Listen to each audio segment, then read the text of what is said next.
Economic calculation channel में सभी विद्यार्थियों का फिर हम हार्दिक अभिनंदन करते हैं। प्रोफेसर मित्तल आपको आज पार्ट 3 बजट रेखा के बारे में बात करेंगे। पार्ट 1 और पार्ट 2 आप पूर्व की वीडियो में देख चुके हैं, और यदि आप नहीं देख पाए हैं और आपने अगर चैनल को सब्सक्राइब नहीं किया हुआ तो चैनल को सब्सक्राइब कर लीजिए, जिससे कि आपको पार्ट 1 और पार्ट 2 भी देखने को मिल जाए। और साथ में बहुत महत्वपूर्ण है, जो मैं पुनः पुनः कहता आ रहा हूँ कि वीडियो को जब तक पूरा नहीं देखेंगे आपको कॉन्सेप्ट या अपने इस विषय की जानकारी पूर्ण रूप से नहीं हो पाएगी। इसलिए आप इसे पूरा देखें, इसको लाइक करें, सब्सक्राइब करें और अपने मित्रों में शेयर करें। और जो कॉन्सेप्ट समझ में नहीं आ रहा वो मुझे कमेंट बॉक्स में दीजिएगा, जिससे मैं आपकी क्वेरी व्यक्तिगत रूप से भी हल करने का प्रयास करूँगा, आपकी क्वेरी को सॉल्व करने की। अब हम आगे का चलते हैं कि तटस्थता वक्र विश्लेषण में हमने पहले क्या परिभाषित किया, बजट रेखा को किया। अब बजट रेखा को हम नई शब्दों से जोड़ रहे हैं। क्या?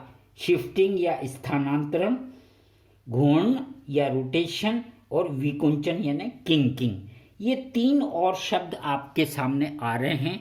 ये आधारभूत शब्द हैं जिनके आधार पर आपको एग्जामिनेशन में क्वेश्चंस मिलते हैं, चाहे वो आपके प्रतियोगिता के हों, चाहे वो आपके सब्जेक्ट पाठ्यक्रम के अंतर्गत हों। शुरू करते हैं कि बजट रेखा का स्थानांतरण क्या होता है।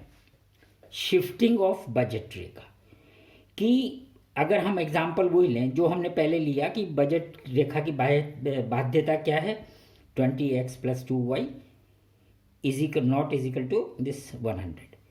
अब ये क्या है, वर्तमान परिस्थिति हो गई। हमने ये पूर्व की हो गई। पूर्व में हमारे पास आय कितनी थी, 100 रुपये। अब यहाँ अंतर देखिए कि यहाँ 100 की जगह आय क्या हो गई, 200, या खर्च करने योग्य मुद्रा की मात्रा 100 की जगह 200 रुपये हो गई। इसका मतलब क्या हो गया कि यदि व्यय करने योग्य मात्रा, मुद्रा की मात्रा है, वो हम रुपए के रूप में कह सकते हैं, वो अगर बढ़ जाए या घट जाए तो क्या संभावना होती है, ये क्या चीज़ आती है, शिफ्टिंग आती है। अब तात्पर्य, वस्तु x की कीमत 20 रुपये प्रति इकाई है, कीमत परिवर्तन नहीं, यानी 20 का 20 ही है। वस्तु y की कीमत कितनी है, यहाँ भी 2 है, यहाँ भी 2 है, तो वो 2 का 2 ही है। x वस्तु की कीमत 20 रुपये है, x वस्तु की कीमत 20 रुपये, यानी कि केवल परिवर्तन किस में है, उपभोग किए जाने वाली आय में है, या प्रदत्त आय जिससे कि उसको खर्च करना है।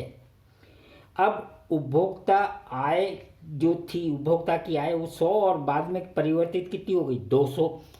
अब इस चीज़ को आप डायग्रामेटिकली देखना चाहें, चित्र के हिसाब से देखना चाहें, तो आप कैसे समझना चाहेंगे। बहुत है कि अगर आपकी आय 100 रुपये थी तो हमने मान लीजिए ये बजट लाइन थी, ये एक उदाहरण के रूप में आपको बता रहे हैं।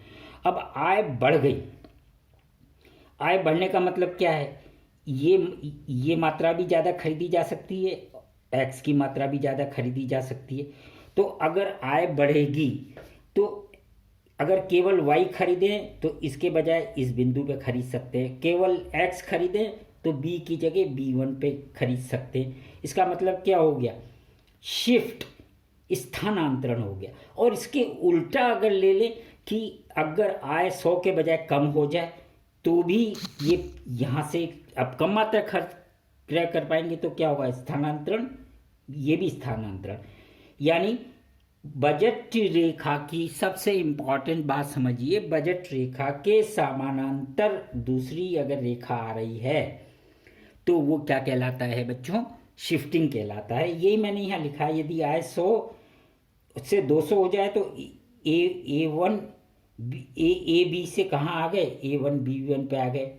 और यदि आय 200 है, मान लिया 200 से 100 हो जाए तो हम कहाँ चले जाएंगे, A1 B1 से AB पे चले जाएंगे। तो ये किसी भी डायरेक्शन में इधर से इधर जाना या इधर से इधर जाना क्या कहलाता है, शिफ्टिंग कहलाता है। ये आपके 2 नंबर का प्रश्न भी आ सकता है, 5 नंबर का भी आ सकता है, मल्टीपल चॉइस में भी आ सकता है। अब बजट रेखा का रोटेशन या घूर्ण, यानी कि घुमाना, रोटेट, आप सब साधारण भाषा में जानते हैं, अरे भैया रोटेट कर दो। तो पूर्व बजट बाध्यता हमने कौन सी ली, 20x + 2y, ये ले ली, ये हमें पता ही है। अब वर्तमान जो बाध्यता है इसमें बारीकी से देखिए, x की कीमत वहीं की वहीं है, y की कीमत क्या हो गई, 2 रुपये प्रति इकाई से 1 रुपये प्रति इकाई हो गई। या एक दूसरा एग्जाम्पल बनाना चाहें तो y की कीमत 2 रुपये प्रति इकाई, y की कीमत 2 रुपये प्रति, ये एक परिस्थिति, ये दूसरी परिस्थिति। इसके विपरीत अगर y की कीमत जो है 20 रुपये की जगह 10 रुपये हो जाए, एक जगह हमने y की कीमत में परिवर्तन लिया, एक जगह हमने x की कीमत में 20 रुपये से 10 रुपये हो जाए, तो इस प्रकार की परिस्थितियों में हमारा बजट रेखा किस प्रकार की होगी। यदि वस्तु y की कीमत कम हो गई, ह्रास लिखा है ना मैंने, कम हो गई, तो वस्तु y की मात्रा क्या है, बढ़ जाएगी क्रय करने की, हम ज़्यादा मात्रा ले सकते हैं। इसके विपरीत वस्तु x की कीमत में अगर ह्रास हो तो वस्तु x की मात्रा में वृद्धि होगी। तो क्या कहा, अर्थात घूर्ण या रोटेशन का उदाहरण जो है क्या है, इन कीमतों में अंतर होने से बजट रेखा की आकृति में परिवर्तन होना ही क्या कहलाता है, रोटेशन कहलाता है। अब यहाँ पर आप देखिएगा कि मैंने एग्जाम्पल लिया, क्या देखिए, बहुत ध्यान से देखिए, ए बी ये थी और अब कौन सी हो गई, A1 B1। तो यहाँ क्या है, y वस्तु की कीमत जो 20 रुपये थी, अब मान लीजिए वो 10 रुपये हो गई, तो अब मात्रा अधिक खरीद सकते हैं। तो अगर इन दोनों को मिला दे तो ये क्या कहलाएगा, रोटेशन या घूर्ण, यानी कि ये गए ना इधर से इधर। अगर इसके उल्टा ले लें कि ए बी क्या हो, x वस्तु की कीमत कम हो जाए, यहाँ किसकी कीमत कम कर रहे थे हम, y की, यहाँ किसकी कीमत कम हो गई, x की, तो x की मात्रा बढ़ गई। यहाँ y की कीमत में ह्रास किया था तो y की मात्रा बढ़ गई थी, तो ये वक्र x वहीं का वहीं रहा था, यहाँ y वहीं का वहीं है, और तो ये क्या उदाहरण है, रोटेशन के उदाहरण हैं। तो बच्चों, इससे आगे की चर्चा करने से पहले फिर मैं कहूँगा कि आप अपने चैनल को सब्सक्राइब कर लीजिए, जिससे आगे आने वाली वीडियो लगातार आप देख पाएँ। धन्यवाद।